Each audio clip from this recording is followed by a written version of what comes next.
சாதம், வாழைக்காய் குழம்பு,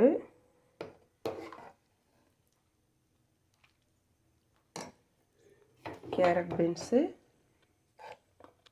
பொரியல். இதுதான் இன்றைக்கி என்னுடைய சமையல். வாங்க சாப்பிட்லாம்.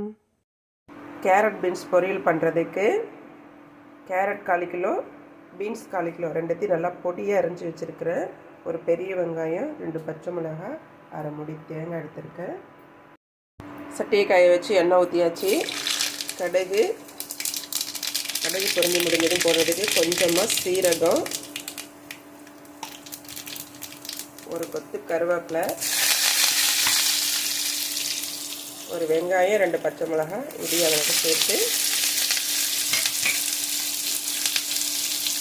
கொஞ்சம் பெருங்காயம் போட்டு நம்ம வதக்கி எடுக்கலாம். வெங்காயம் பாதி வதங்கிடுச்சு. இந்த ஸ்டேஜில் ஒரு அரை ஸ்பூன் அளவுக்கு மஞ்சள் போட்டு லைட்டாக திரட்டிட்டு ஒரு 1/2 டம்ளர் தண்ணி சேர்த்துக்கலாம்.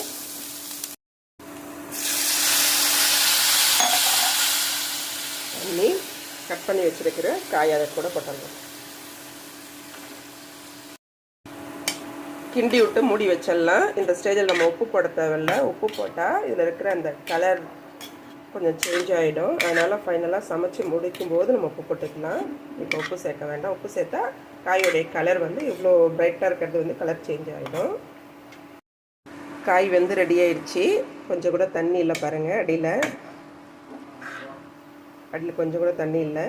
இந்த ஸ்டேஜில் நம்ம உப்பு திட்டமான அளவு உப்பு போட்டுடலாம்.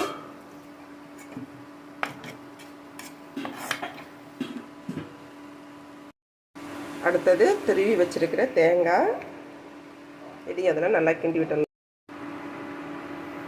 தேங்காய் போட்டு கிண்டி ஆயிடுச்சு. இப்போ நமக்கு கேரட் பீன்ஸ் பொரியல் ரெடி ஆயிடுச்சு. உங்களுக்கு இந்த சேனல் பிடிச்சிருந்ததுனாக்கா, என்னோடய வீடியோ பிடிச்சிருந்ததுன்னா லைக் பண்ணுங்கள், சப்ஸ்கிரைப் பண்ணுங்கள். சேனல் பார்த்ததுக்கு ரொம்ப ரொம்ப நன்றி.